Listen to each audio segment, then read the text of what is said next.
Welcome, ladies and gentlemen, boys and girls, to another episode of the Hollywood Backlot with Lou and you. My name is VashSky, your host for today, but we are all here for one person. One person only. It's going to be Lou Wasserman's Ghost. What is going on, good sir? It's Sunday. It is Sunday. That's true. That's going on. Let's see, kind of a slightly gray sky outside, but bright. Mm-hmm. The birds are chirping in the trees. Ooh. The flowers are blooming in the spring. Oh no, it's not summer. Well, 2 out of 3 ain't bad. The usual mirth and merriment is the answer to your question. Yes, I would say that's very true. And, I just got a weather report in Arizona, and it looks like the 100-degree weather is behind us officially as of today, which is quite nice because, man, oh man, we could use a reprieve here in Phoenix, Arizona. But it's a dry heat. It is dry. Isn't that what the Chamber of Commerce always says? Yes. I think that is. Can you imagine the first guy that thought that up? They were all sitting there going, "Oh God, it's 112 again, and the flowers are dying." And the one day, but, Mr. Bossman, yes, twerp. It's a dry heat. Ooh, let's make the bumper stickers right now. Yeah, that'll attract everybody for sure. I will say, lost a long time plant outside because of that dry heat. Dang it, Bob! But very, very warm, very, very hot. But it is starting to cool down, which is quite well. You know nice, that whole issue. Sure. I once took a tour of a really, really good. I don't know what the brand name was anymore, if they're still around, but a new place that was growing coffee in Hawaii on the Big Island. Yeah. And what they discovered was coffee, of course, normally grows in tropical or jungle climates, or chocolate rather, cacao, and that they had all of the temperature they needed, and of course they could irrigate, and none of the pests. The typical bugs that live in those climes don't live in Hawaii. So turned out some really, really good chocolate because, for one thing, it was very healthy, pure, because it had never been sprayed with insecticides because they didn't need to. And that lowered the cost.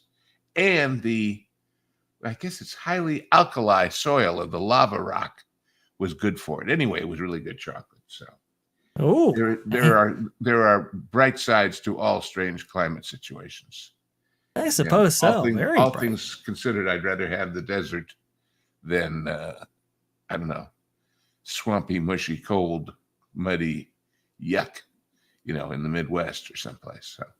Right. Or the Northeast or something. I don't necessarily disagree, but if you want to go ahead and give us questions, or maybe you want to go ahead and talk about the weather, I don't know, T3POnline@yahoo.com is where you can find us. And Lou, we actually had somebody who did use an email address to share us something quite interesting. We were going over it before the show here, but apparently, the user, who I can't remember for the life of me, so I very much apologize, was like, "Hey, I think you guys would get a kick out of this," and indeed, you were correct. This is from the Twilight Zone Tower of Terror Theater channel on YouTube. It says right here, this is the Who knew there was one? It's definitely oh, look at that. Yeah, there you go, right there. This is the first complete video in over a year showing the entire 5-year project to recreate the Tower of Terror boiler room, complete with a 12-minute automated multimedia, multi-sensorial show based on the premise of the Disney Hollywood Tower Hotel ride, in which 5 people enter a service elevator on a stormy Halloween night in 1939. The elevator plunges. If you've been on the attraction, you get the idea. So, let's go ahead and indulge just a little bit here and see what this is all about. You can kind of see here, I was skimming the video earlier. They took what is, they say a home, but I don't know. This is a pretty big home. And they recreated the boiler room. And you have this kind of video demonstration up above here, showing some multimedia. And then when you get in, you see here, they really went all out in order to recreate this kind of abandoned 1930s hotel look. And pretty spot on. What do you think, Lou? I think, oh, there's a little artifact, the devil fortune-telling machine from one of the episodes of Twilight. So I think fandom is a glorious thing. I think many of us would not have careers and livelihoods without it. And I think they're out of their minds. Can I say all that in one time and be skeptical and congratulatory all at once? Sure, I guess you can. I guess that's a fair point right here. I wonder if the phone works. Very interesting right here. Keep going forward. Yeah, projections on the false elevator door right there, which is pretty impressive. I'll just point out, and it's a flaw in the whole concept of the ride. Not that I care really. It's the Hollywood Tower Hotel, which means the chance of them having a huge boiler room to do the heating is slim to none because it doesn't get cold in California that way.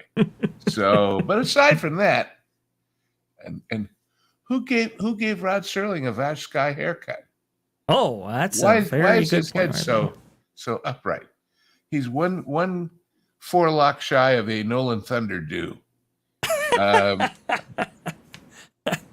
That's a fair point right there. I don't know who. I don't know where the footage. The suit was too new. It was too. It wasn't 60s enough. But I noticed stuff like that. Meanwhile, you do. Very back in our discussion of dry heat and weather and what have you. Jan Monroe said, I guess the moral of the story is everybody has paradise tax. Florida worries about hurricanes. California worries about earthquakes. Hawaii worries about volcanoes, which brings to mind a story, not of Hollywood, but of Canada, of all places. Ooh. This is an absolutely true story that I read quite a while ago. A family of folks who had, actually it was, I think, 4 families, who had farm property way out beyond the city limits of Winnipeg, Canada. And every year they saw the city of Winnipeg growing and the suburbs reaching out towards them. And they worried that in 10 or 15 years, they'd be living next to big box stores and malls and not the idyllic country life they all loved and wanted to have.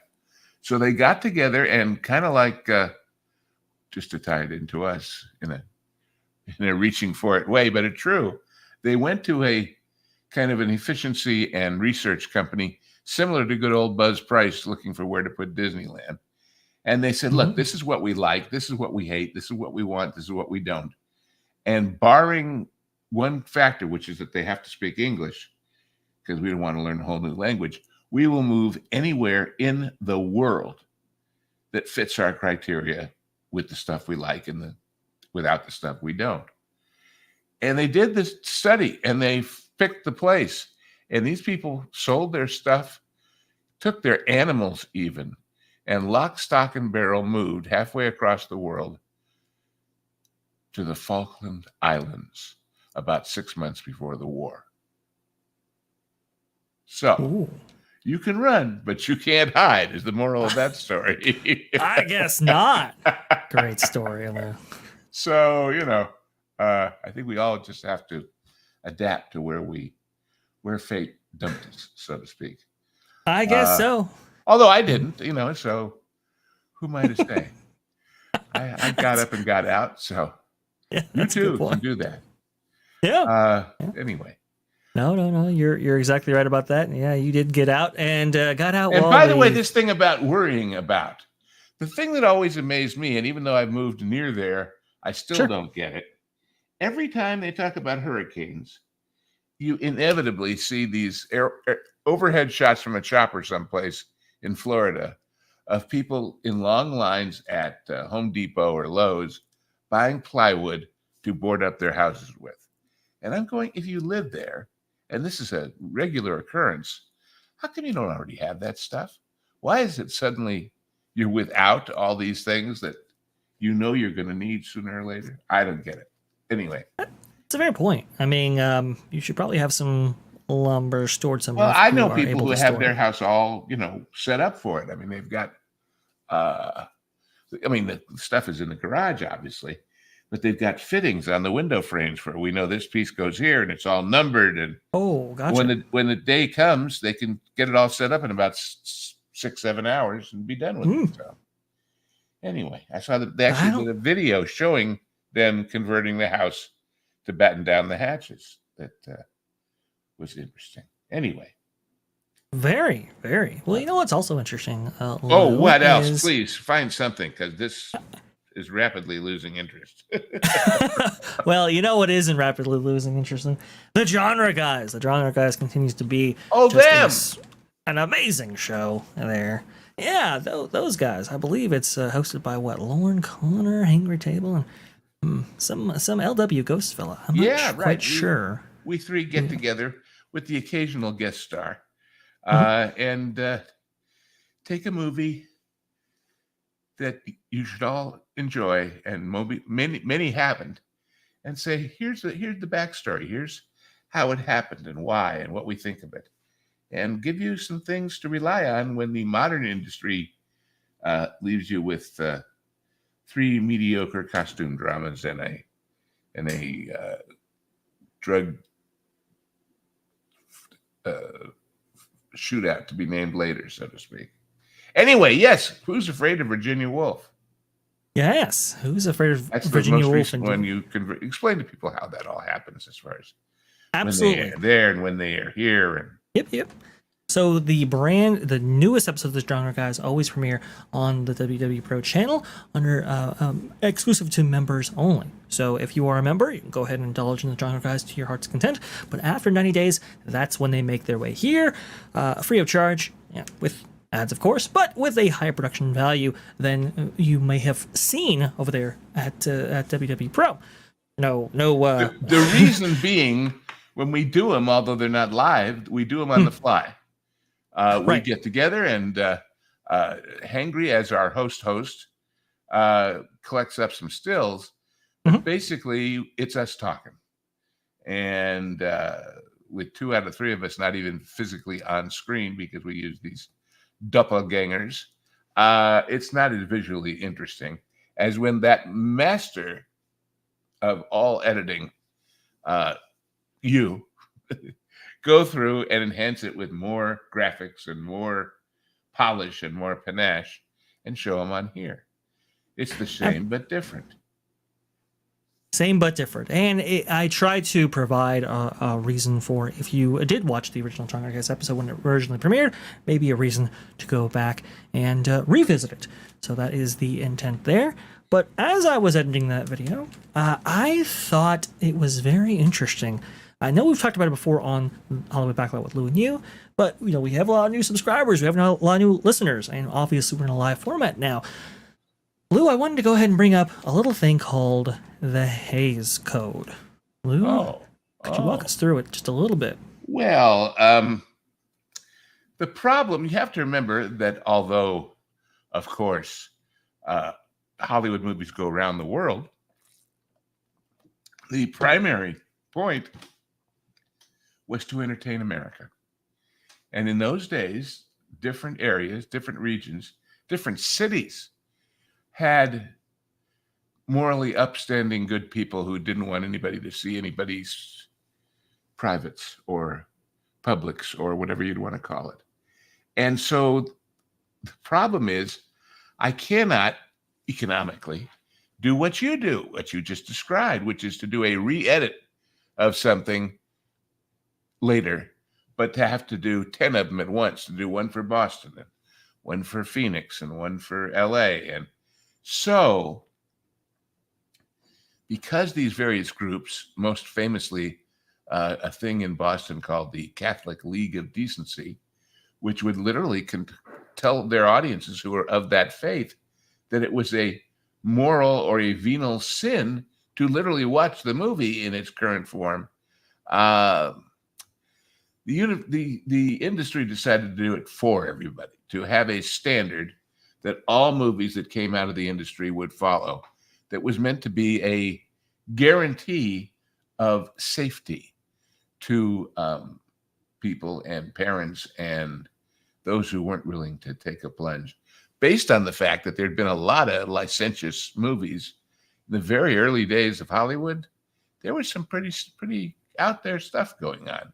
And then there was a very famous scandal where a guy named Roscoe Arbuckle, aka Fatty, was involved in some sort of orgiastic party in San Francisco where a woman died from having America's favorite soft drinks container inserted.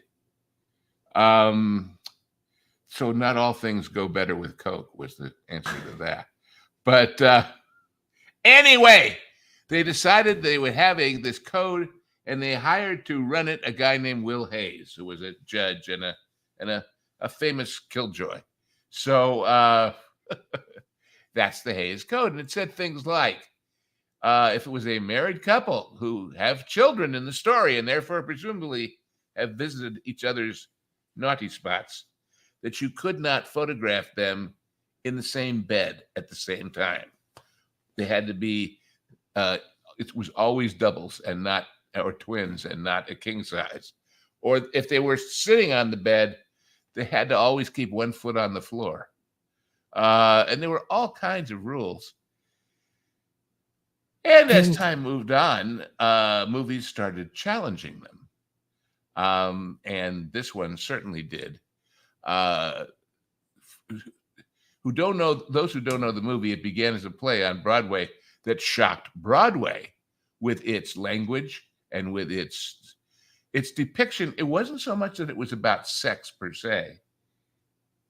It was about the concept, the how dare you concept, that not all marriages were sweetness and light and wonderfulness and were basically, well, what we would have said was Snow White and the Seven Dwarfs, but heck, that's gone all to hell now too, hasn't it?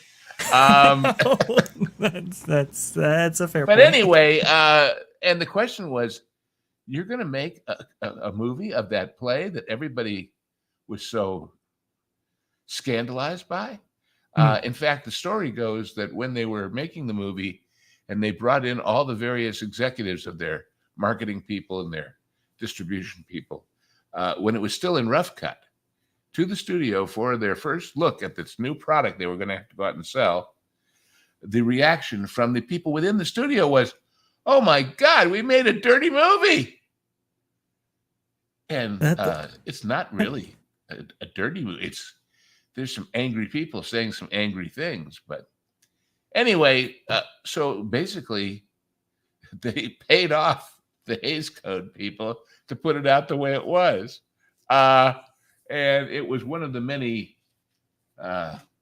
cracks in the wall of censorship that eventually broke down and went away.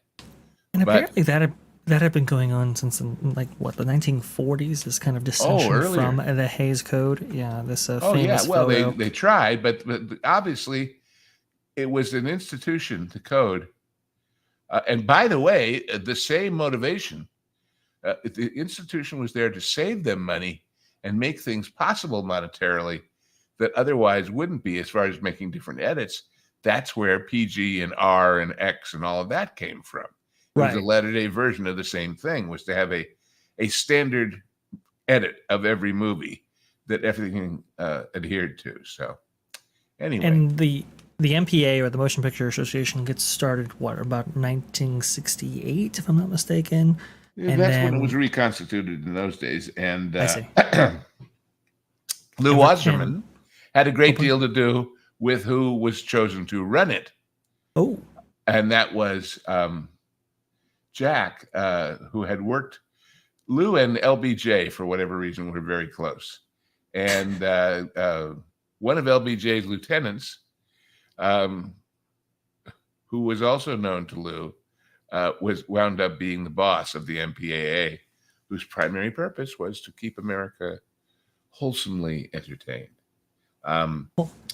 So anyway, wholesomely entertained is correct. Yes, and yet they didn't want that label on it to tell everybody this is boring, don't bother to go either. So sure, as a marketing thing, it had issues, but this movie had more issues than that.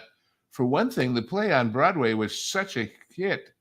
And when they were trying to figure out who should be in it, the problem in those days was that Broadway stars were usually not movie stars and not as well known outside of New York as they should be to carry a picture. Well, in those days, thanks to the scandal of them having a rather visible affair, even though they were both married to other people, during the making of Cleopatra, Liz and Dick were the number one, what would you call them? Graffiti, or, well, not graffiti. They were the biggest draw for scandals when they were making Cleopatra in Rome. Hundreds of people followed their every move, and so I see Jan Monroe talking about they could act.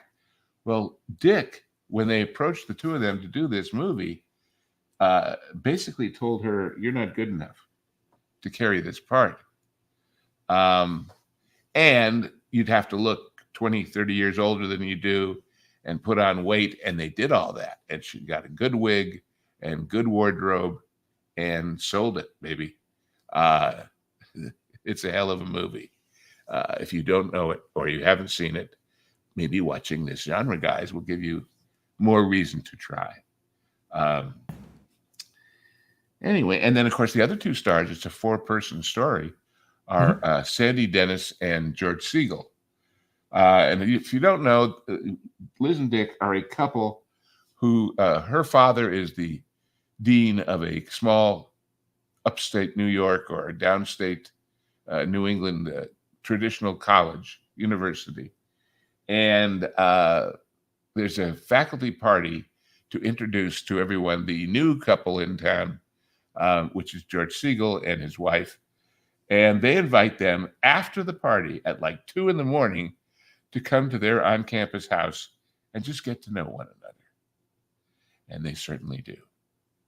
And the movie, the play was so famously scandalous, and Liz and Dick were such magnets for the press, that when they made the deal with the president of the college, the real one that they used for the exterior location stuff, one of the demands was that they couldn't have the press on campus because they didn't want to disrupt life amongst the real students and professors.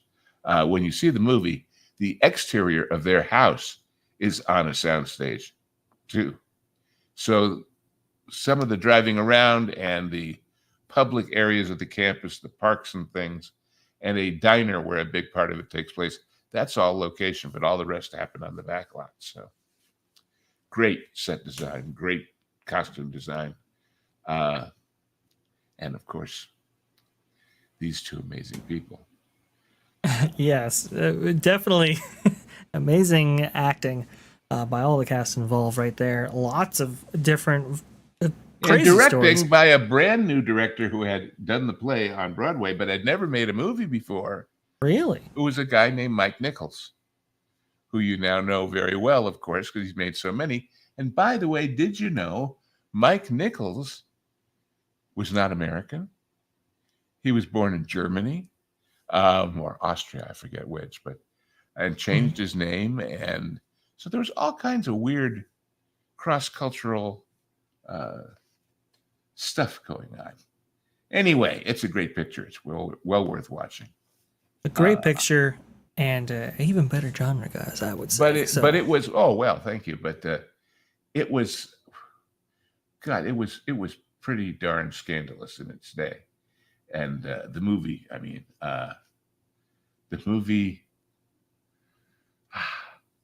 it caused controversy. And there were places that went ahead and banned it anyway. And they also, by the way, paid off the Catholic League of Decency. There are apparently levels to the sins that they would apply to a movie. So they made it only the you can do penance and get to heaven anyway one, rather than the if you set foot in the theater, you're damned one, which was nice of them. Yeah, I guess so. And I don't mean this to disparage Catholicism or anybody's faith or anybody's belief. No, I just think if the thing that's going to get you sent to hell for eternal damnation is watching a movie, wow, are you a milquetoast otherwise? That doesn't seem like a very aggressive act. You know, not like murder and rape and incest and all those traditional sins. So, I mean, if there'd been 11 commandments, thou shalt not go see a PG or R-rated movie. I think God has bigger fish to fry than what you choose to do on Saturday night with a bowl of popcorn. Yeah. There's a joke, guys, but maybe you could balance it out by seeing Charlton Heston in Ten Commandments. Maybe that's how that works. There you go. Joke. But very, very interesting. And you recently got together with Lauren and Hangry to watch another film that has an interesting history as well. Apparently, that was 1984's Starman. That's the one that we did last night. That'll be out on the Pro Channel, I guess. Usually they put them out around Tuesday, Wednesday, something like that, of the following week. Right. Yeah. I don't know how many people know this movie, but the thing that came to mind watching it was how easy filmmakers have it now compared to, for example, the early days of science fiction. Indeed, the very first genre guys we did way back at the start of this was Forbidden Planet, which was the first major motion picture science fiction movie ever. And but the point is, for example, in this movie, at the end, and it's not a spoiler because we know where it's leading all the way through, our Starman is going back to whatever planet it is he's from, and this giant spaceship comes in, and and he vaporizes, and we think he's gone on there because we've seen hundreds, maybe thousands of beam me up sequences in movies and TV shows. But when you'd never seen that before, if you did something like that in Forbidden Planet, somebody would have to explain to you, well, a technology is taking his atoms and vaporizing them into their component parts and transmitting them through the air where they can be reconstituted. You would have to spend 5 minutes of exposition to explain what the heck was going on, and you would have to have a lot of money in special effects to show that beam. They don't. They never do.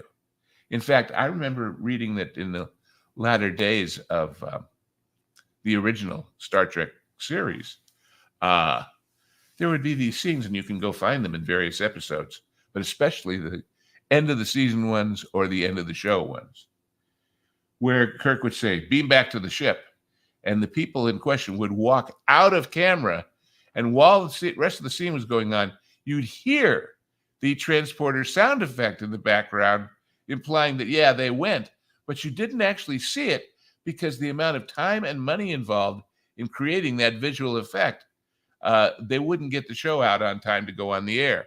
Literally, it would take a week and a half longer than they had to get it done. And of course, it'd be cheaper. So, or the camera would pan off them and you'd hear the sound effect. So it just shows you we've come a long way, baby, when it comes to sci-fi. That's all. But yeah, I suppose things like that and other insights come to us when we watch these things. Absolutely. And one of the insights that I thought was most interesting about this is that apparently Columbia may have had the opportunity to produce not only Starman, but also... Yeah, well, they had two scripts under development in their, vast array of dirt is moving, this is not vaporware, this is not... but they, you buy a lot of scripts and you work on them, and who can we put in it and who can direct it and whatever. And... but they were similar because they were both about a visit to Earth from someone from somewhere else, and the other movie was E.T.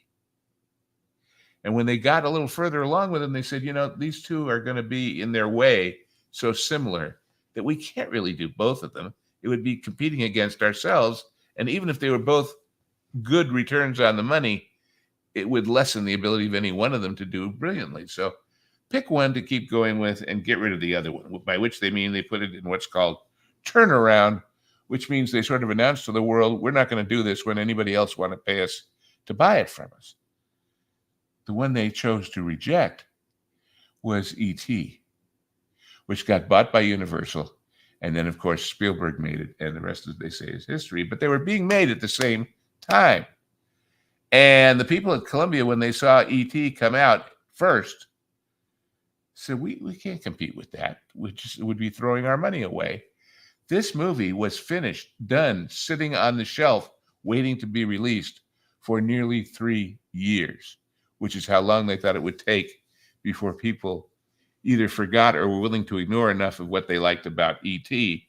to make such an active comparison that they would make their choice at the box office by saying, can't be as good as E.T., let's not bother to go. So there's two movies you didn't know were related, so to speak. And it shows you how a hit will wipe out anything else. Oh man, that is wild. Which, by the way, wasn't Columbia the one that produced The 13th Floor, and they decided, we'll release it the same year as Matrix. It'll be fine. Well, that's what happens that way too. Not everybody's right all the time, So right. I was doing the math on this though. Apparently, Karen Allen, Indiana Jones would have come out in 1981. And so this would have hit around that same time period. This came out in 84, which means she really literally made this right after making Indy. And those 3 years were while this waited to come out again. Man. Which might be part of, often we'll see somebody make a big hit in a movie that they're not the star of. And you'll say, well, how come their career never got any bigger? Well, if you make your next follow-up, you're number 2 of your 1-2 punch, but for reasons beyond your control, it never gets out to the audience until people kind of forget the connection. That's part of it. But anyway, that's the one we just did. Let me think. You want previews of what's coming next? I will find them for you.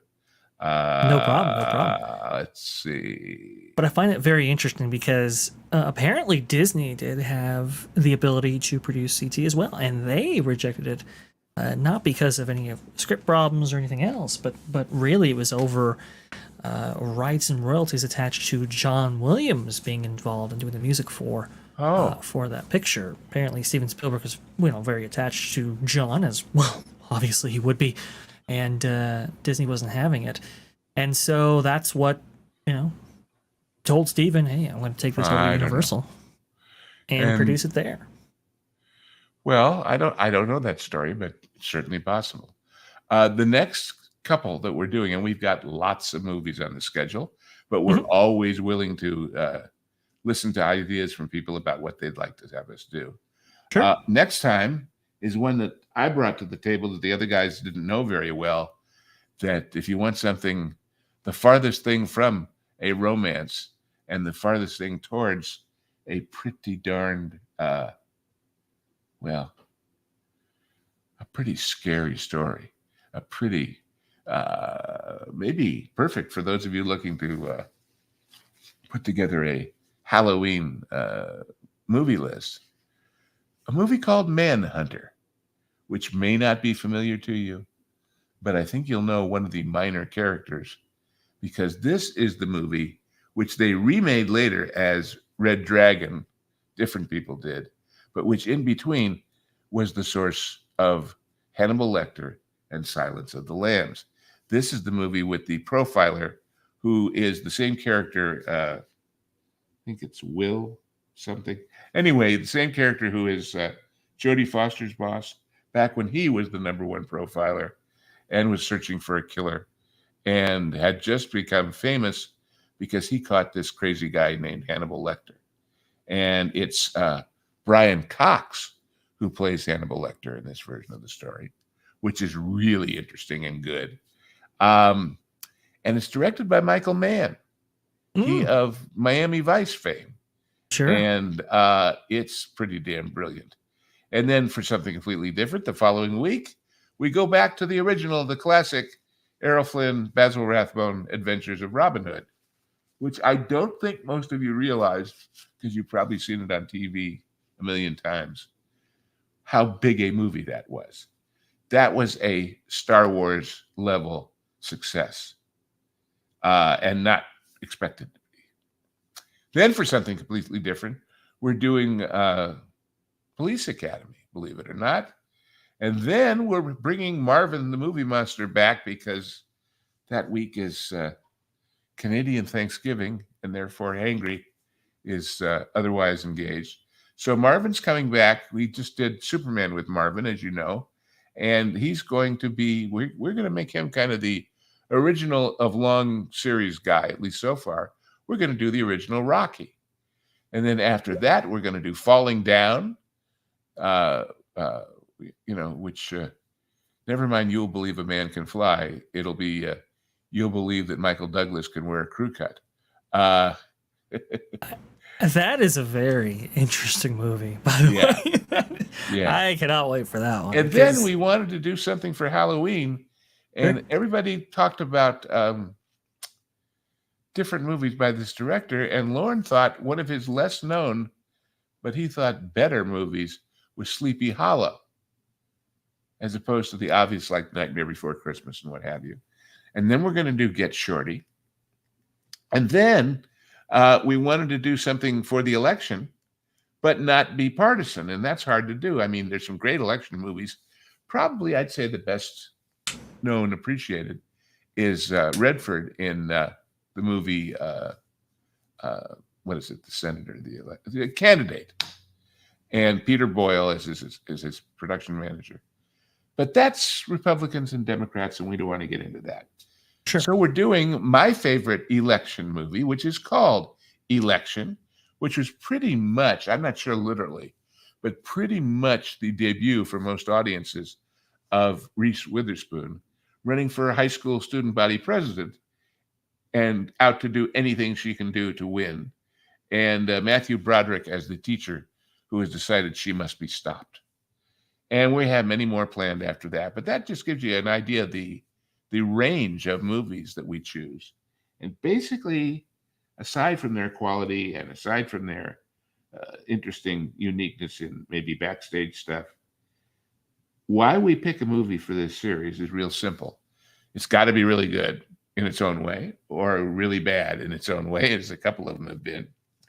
It's got to be, I would say, outside of the last, 10 years or so. We don't have a hard limit. But the point is, it's back when, and it's not that long ago. Some of these, of course, are classics from way back. But it's when this industry knew how to entertain people and knew how to do it with, which it's forgotten how to do by and large. And we put it out there so people become aware of some of these movies. And secondly, so they maybe get them on disc, so that no trigger warnings or editorializing or withdrawal from streaming can interrupt your ability to enjoy them and to pass them on to your family. Oh, I forgot, we've got in the mix there Get Shorty too. Yeah. Yep. So anyway, well, that's what's coming soon, or not that soon. And what I love about the genre, guys, 30 some odd movies so far, I think. So we're I think we're at about 30 something. I still have to number them myself. But what I love about the genre, guys, is that you do pick movies that are maybe not, if they were the biggest hits in their day, then obviously time has separated us from them by quite a considerable measure, and people rediscover those films. Or if they are closer to our time period, some stuff that's like less notable, and maybe movies that didn't do all that well at the box office, or something happened to them in which didn't, they flew under the radar of a lot of even people within the United States or the world. They had some kind of contractual reason that they never got into television syndication. Or they didn't get into, for example, it was, I don't know how many years.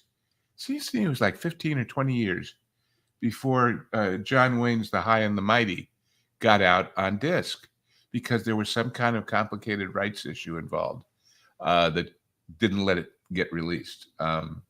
So anyhow. No, That's you're fine. Showbiz.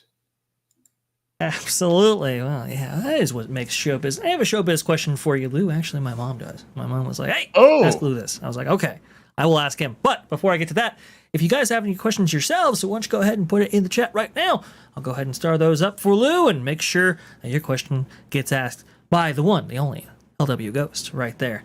But my mom, Lou, was asking about, how was Hollywood, specifically maybe near the golden age of Hollywood, able to enforce maybe some of those famous weight restrictions for actors and starlets and so forth. We've heard, I think my mom has heard some stories about, this person had to do this in order to keep the weight down, or else they'd be kicked off the picture and so forth. Is there any truth to that? And how were they able to do that back in the day? Because, obviously, things might have changed recently. Lou? Oh, you are muted, sir. Oh, pardon me.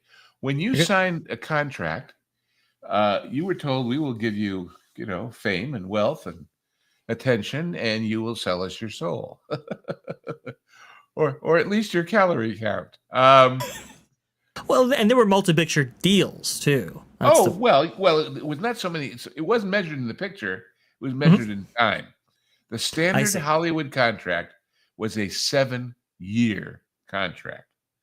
And why wasn't it longer? Only because there was some regulation that kept it from being longer.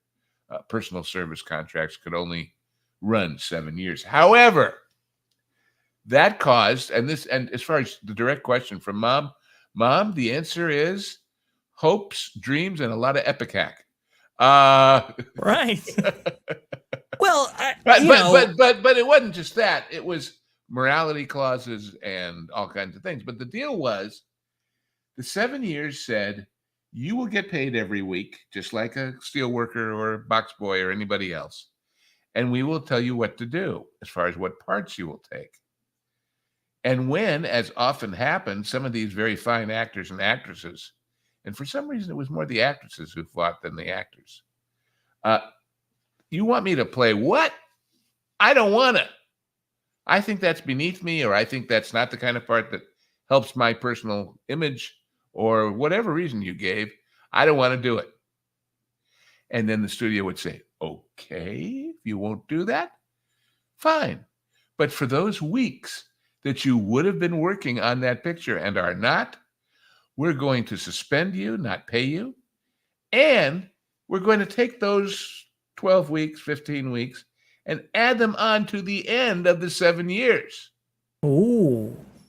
Do it long enough, and suddenly we're talking, some people had a year or 2 or 3 or more before they were free to negotiate with somebody else, added to the term of their indentured servitude, which is how they felt about it. But people didn't want to rock the boat even further and get sort of banned, because even if that contract was with Jack Warner, Jack Warner and Louis B. Mayer had to be friendly competitors, and he'd not hire you either, you see. And so that was fought, notably by Bette Davis and by Olivia de Havilland, and by Katharine Hepburn to some degree. And Olivia is the one that won and basically turned the town upside down, because they basically said, well, if the law says you can't go more than 7 years, that business of adding it on to the end is illegal. So it was a major deal. Well, and you got to think too, like, okay, a lot of this maybe happening in the 1930s. Not a lot of economic prospects out there, for one. And then for two, it's like, well, this beats a steel mill gig or some other a lowly job. Well, it's the great answer that was given when people said that, it's certainly been discussed here a lot because of Tiana, but when the answer of, that Gone with the Wind, it's racist. And Hattie McDaniel supposedly said, I would rather get paid as an actor for playing a maid than get paid as a maid for being one. So, and she's right, of course. The idea that somehow people were given careers and adulation and money to feed their children and send them to college, that was somehow oppressive from a modern woke perspective, is ridiculous, of course, as any sensible person would know. So, yes, beats a bread line is right. And we're not talking fancy baguette. We're talking, Wonder Bread, if you could get it. Yeah.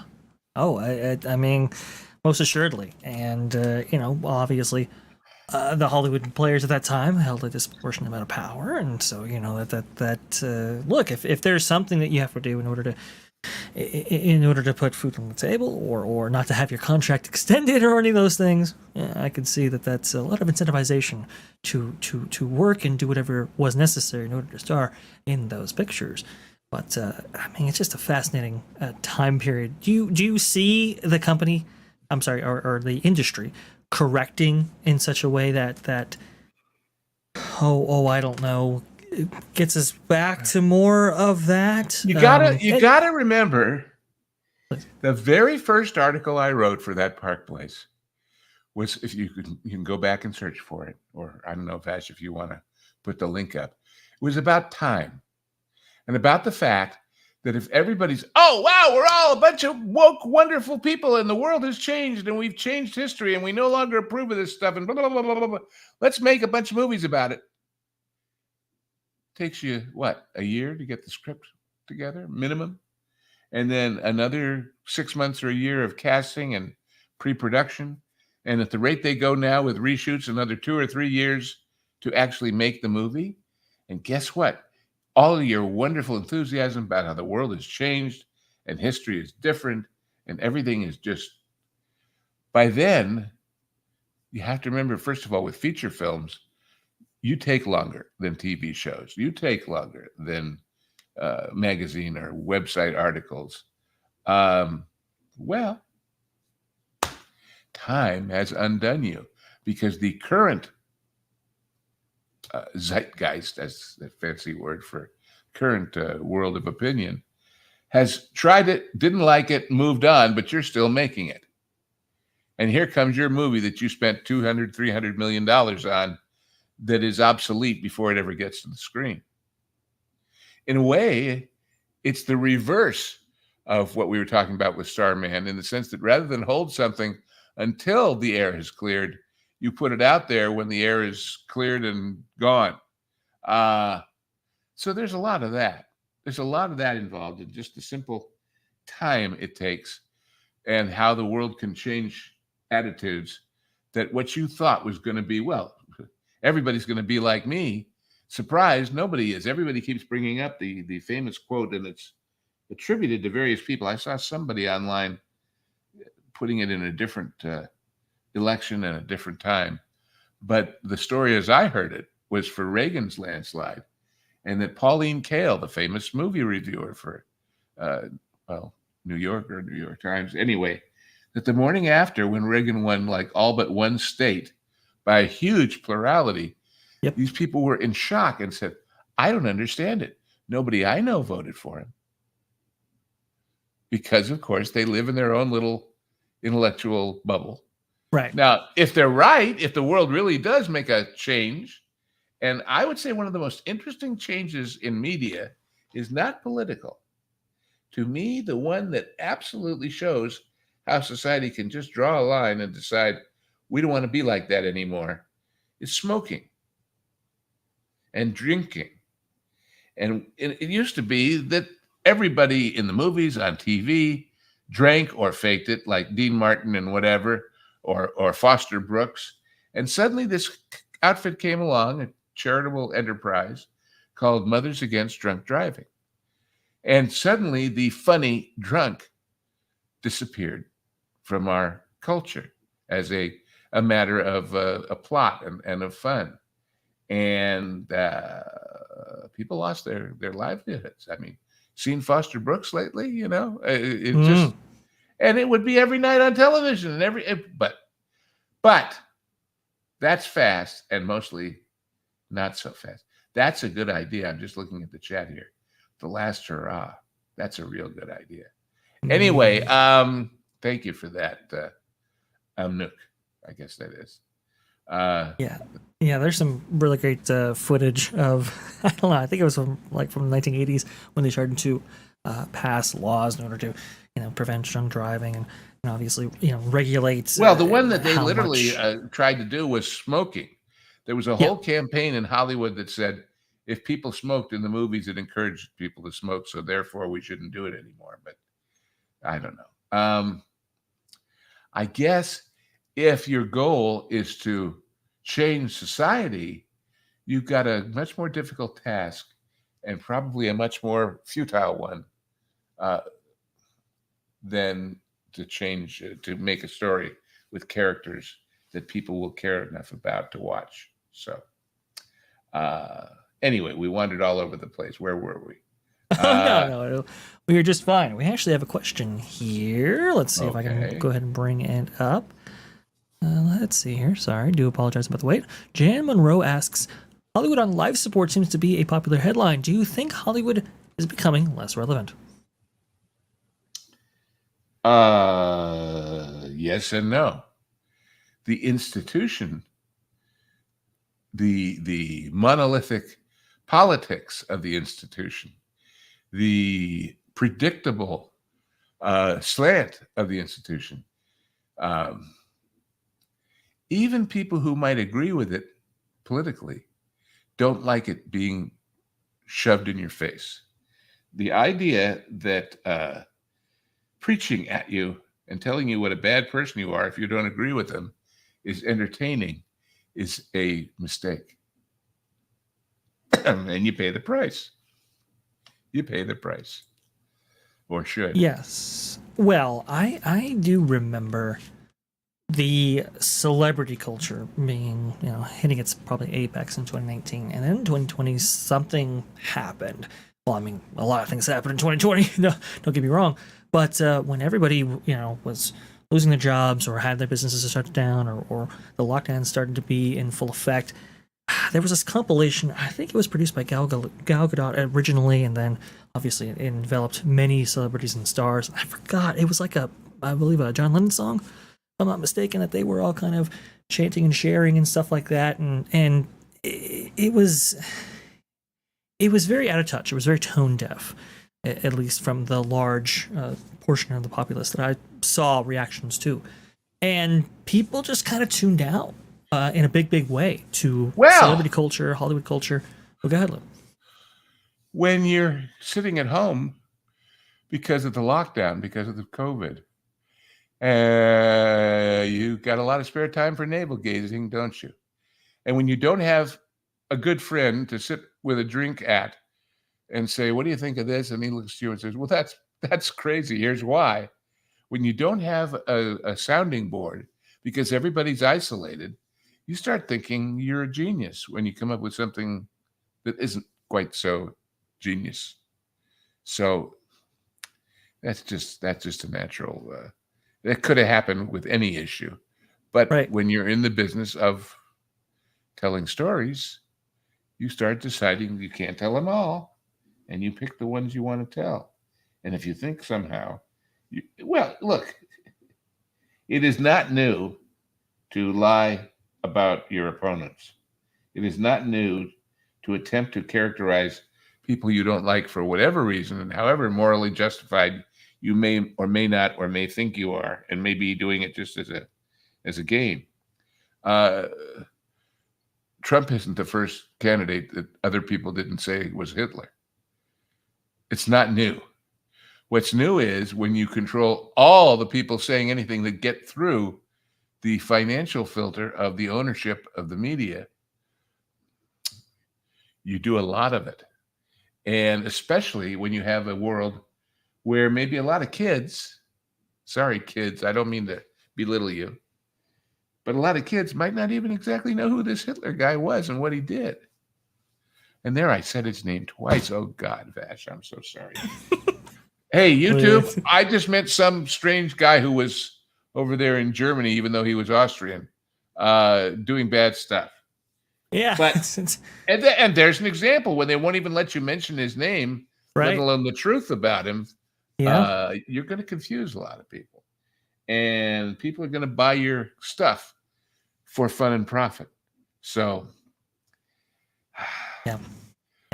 And as people have illuminated in the chat right here, what is it? Dice Media, Jan Monroe, and also Reply by Mail. Yes, Imagine was the one that they had sung all together, and it was like, whoa, like it's just, I mean, it was so brain dead.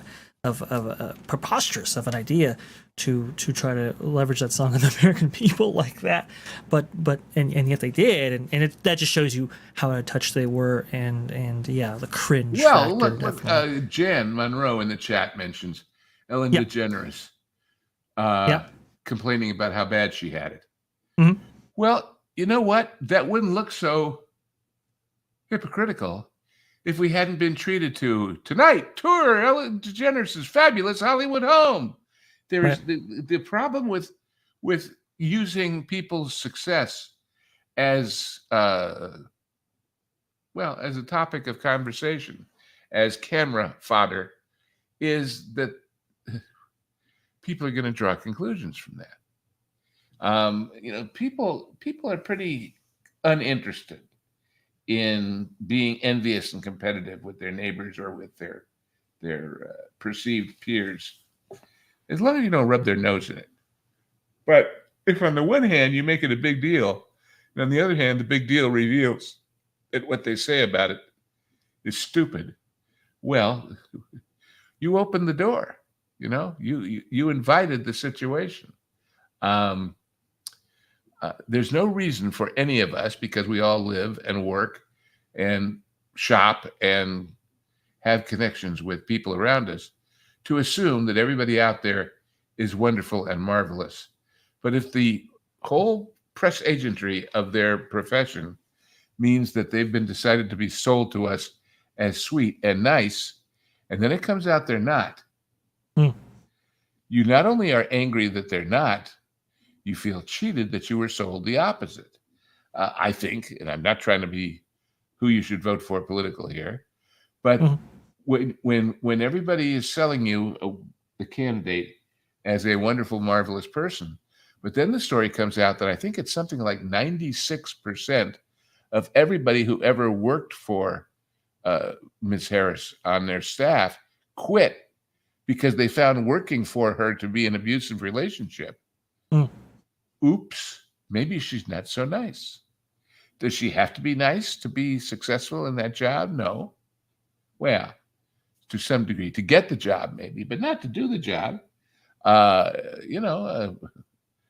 mean, what the heck? Eisenhower, who was perceived as a elder statesman hero, how many million people died in World War II? And some of them were his quote unquote fault because he was leading one of the two. And I don't know why we keep getting back to that same event, but YouTube, a war to be named later. A war against some country that started it first. But my point is that a vital thing that we should believe that they are that in order to support them? No.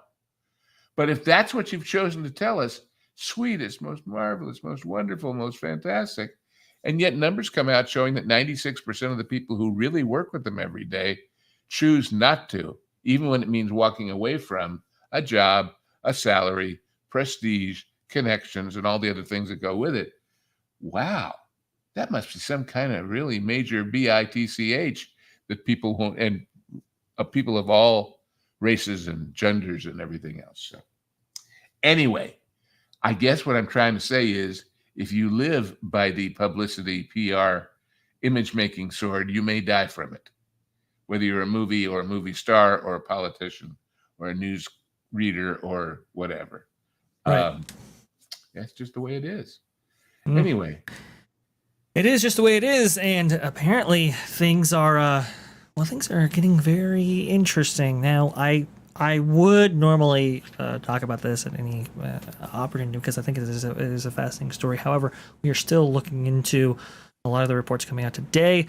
Obviously, I says here, the ABC whistleblower affidavit is incredible. ABC News / Disney is toast. Yeah, this is interesting because WW Pro on his channel, I believe you saw the highlight here on T3PO, which, by the way, subscribe. You can go ahead and receive all of those highlights right in your inbox there. But you saw that he had predicted before that moderating a debate like this with ongoing maybe scandals with Dana Walden and the relationship she had with one of the candidates there, Well, that could get into some dicey territory really fast if not handled appropriately. And obviously, the debate has launched all kinds of people talking about how it was conducted and so forth. But this is pretty huge news. We're still looking into it, folks. Go ahead. But to me, this shouldn't be a shock to anybody because of something else, and that is that currently employed by ABC and involved in theory in the preparation for this event is somebody we all know right. had very intimate relationships with debates in the past. And that's because Donna Brazile, a Democrat operative, I guess is the word, was found to have given 2 elections ago Hillary Clinton the questions that she was going to be asked in advance of the debate back then with Trump. Why is she still working on anything to do with a news agency on a debate? She may be great for other things. I don't know, but I think that's a mark of a lack of integrity. But in order for her to be rejected by that industry or not hired by ABC, as indeed she has been, they would have to find that behavior objectionable. And I think the level to which people are held for integrity is mitigated, let's say, by who they're for and who they're against. Okay, if you're on our side, we'll overlook that. Not okay if you're on the other side, we won't. That's a problem. But that's not just a problem for ABC. That's a problem for the whole news industry. And also, let's remember that although the movie studios also made newsreels back in the day, they weren't corporately linked to the news media, and television and the movies were separated a little bit. Indeed, when television started, the studios wanted nothing to do with it. They thought it was going to ruin their business because why should people buy a ticket when they could watch it for free in their living room?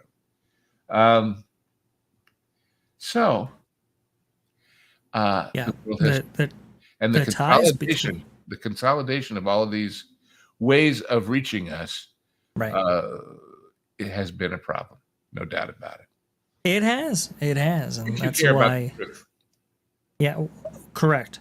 That's why people were very excited about the prospect of the internet, which would decentralize a lot of that stuff. But go ahead, Lou. But of course, it hasn't. It's worse centralization. In some ways, yes. Our problem is, I keep seeing cartoons, several of them, different people, but all with the same bottom line, which is, well, remember when we thought that the world's problem was it didn't have enough information and the internet would fix that? Well, that was wrong. Let's guess again. We have all kinds of information. Is it true, or is it relatively true, or is it? We have tons of information. Is it filtered? Is it, so it ain't the quantity, it's the quality. And over time, ignoring that quality issue, and I'm not saying quality from this side or that side's point of view. I'm just saying, is it really information, or is it propaganda? Right. Or is it just a mistake? It doesn't have to be a malign lie. It could just be, oops, we goofed. But we're experiencing that. We're experiencing that control and that corporatization even now, Lou. Even in this conversation, you've referenced somebody that we can't reference here on YouTube. Well, so look, it's that's part of it. Companies achieve power in the marketplace because of their successful creation of and selling of stuff, whether that stuff is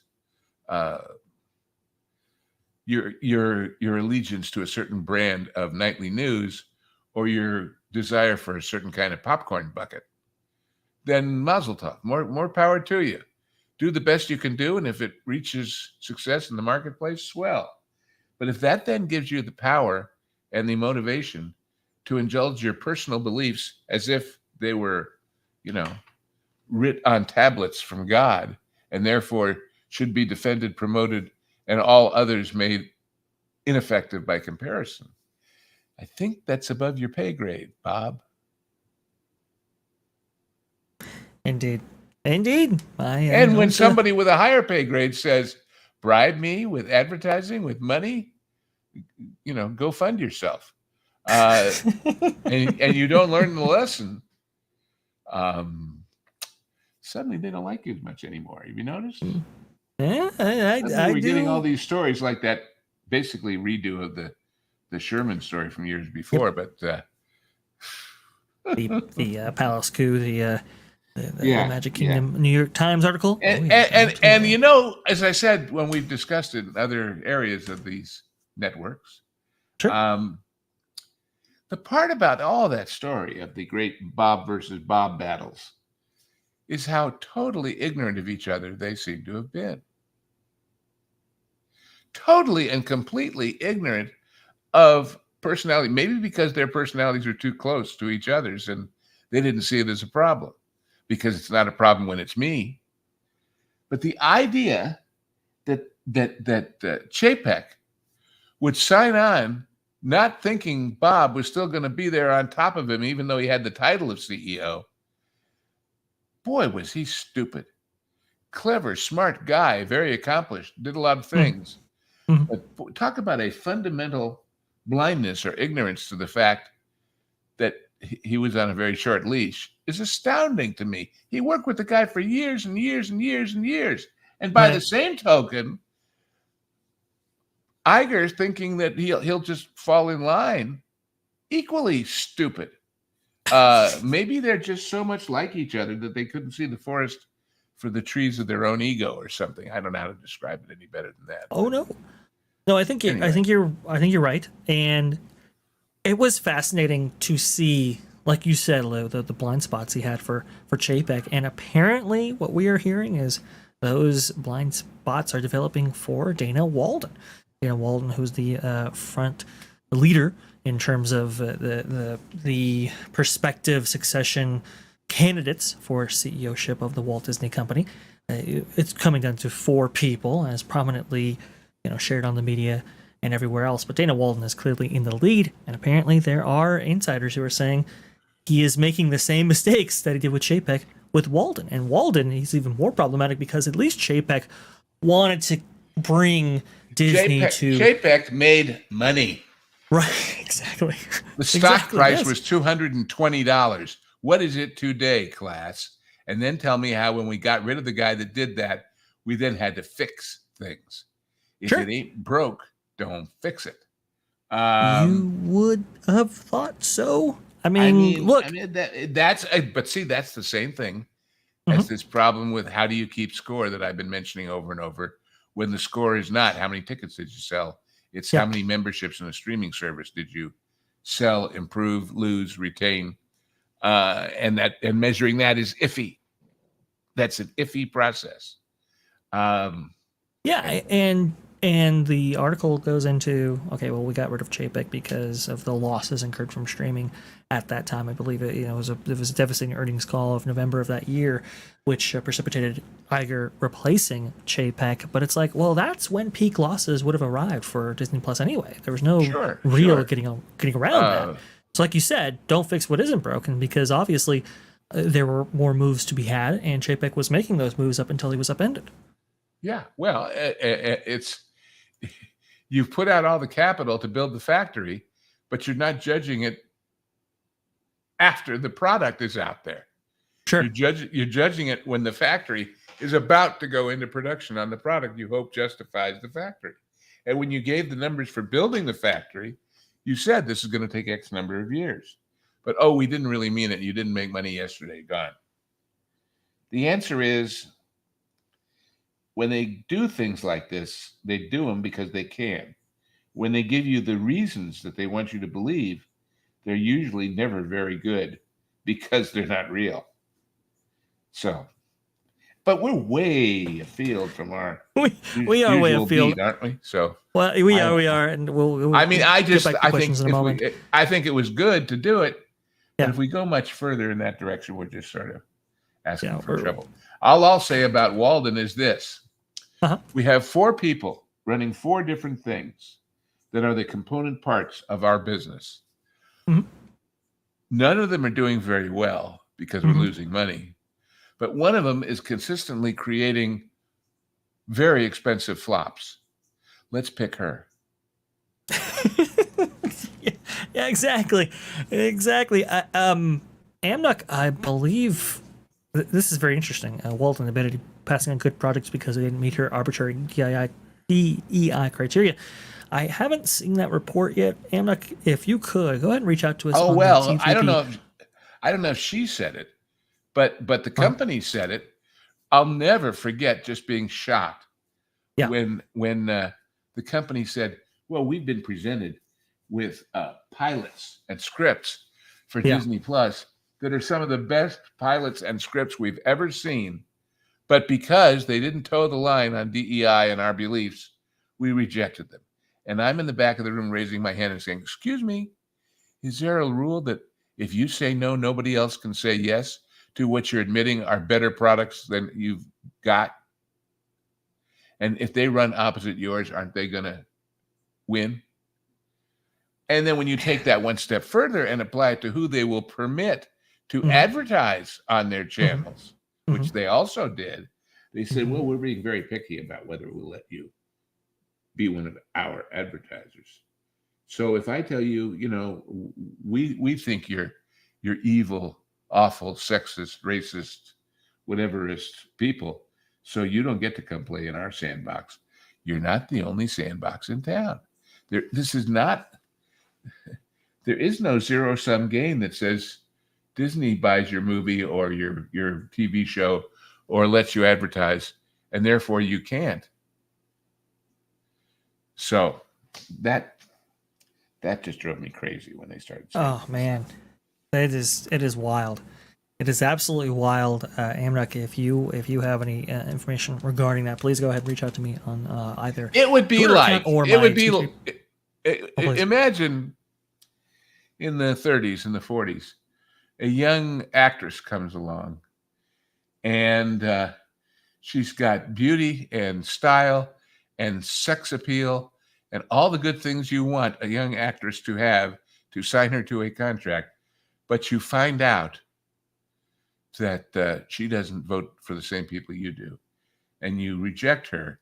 And as part of you rejecting her, on her way out the door to your office, there's a guy with a baseball bat who works for you, whose commission is to destroy her beauty and her sexiness and her potential so that nobody else can hire her. You don't get to do that. And if you think you do, if you think the stigma of having been rejected by you will keep everybody else from taking advantage of her assets, you don't live on Earth. I don't think so. I think a lot of these people don't live on Earth. It's pretty wild. They live in their own bubble, like we were mentioning before. Amnak with a question here. Did Betty Davis also fly the studio? Yeah, I mentioned her earlier as being one of the two major ones. Yeah. Ah, okay. Anyway, I must have missed that. Yeah, I did. With Olivia, yeah. Ahead of the game even more than me. What's funny about that, in a way, is that of all the studios, the ones that had the most rebels was by far the one whose image was we're the tough little smart guy studio. We're the Bugs Bunny of studios, and indeed they were, which was Warner Brothers. So anyway. How curious. How interesting. Well, no, I wasn't, Josh. But no, I was actually, to tell you the truth, Josh, because of the period I put it in, I was thinking of Marilyn Monroe. But anyway, Josh was asking if I was referring to Sydney Sweeney in my hypothetical. Yeah, Marilyn Monroe, I think, is definitely is. No, it's not a comparison between the two. It's just a different. Frankly, I think Sweeney would probably beat up or seduce the guy with the bat. So that's just. But I don't know her, so I don't know. Anyway. Well, I think that just about wraps us up here for another amazing episode. Did I do it? Did I break it for the day? No. I will say, I did about 12 videos yesterday, folks, and boy, oh boy, am I just, He just flew in from Hollywood, and boy, are his arms tired. Arms are tired. That's right. So, thank you so much for joining us here. Yes, Dice Media Group, I do agree with you. We need more likes. Go ahead and hit that like button on your Likes way and out here. supers and subscriptions and all those good things. Yes, Would be yes. nice. And we appreciate all the support, honestly, very much so. You guys have been great, and I was late getting the tweet out, but you guys still showed up, and thank you so much for doing that. I very much appreciate everything. I know Lou appreciates everything, and thank you so much for joining us on another amazing episode of Hollywood Backlot with Lou and you. By the way, we have a new Genre Guys episodes coming out on both channels, both on Pro and on T3PO. So definitely either become a member on the Pro channel or subscribe to this channel for all of your highlights. Do both. Yes, or do both. I should have said that. Yes, do both, because I think they are worthwhile investments indeed. Hit the subscribe button, like this video if you did like this video, share us out as it helps us out tremendously against the YouTube algorithm, and thank you so much for joining Hollywood Backlot with Lou and you. Take care, folks. Everybody. Thank you.